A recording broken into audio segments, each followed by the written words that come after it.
Our Level 3 Electrical Vehicle Charging course will allow you to offer your customers the installation of vehicle charging points.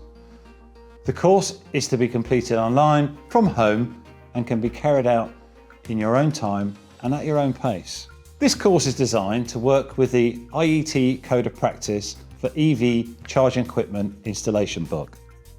It will teach you the required knowledge to safely install charging equipment, as well as an overview of different types of equipment and the specific requirements for installing this equipment.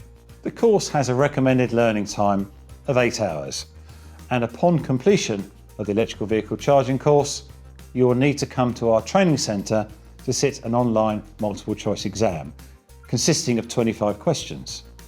It is an open book exam and you will have 50 minutes to complete it.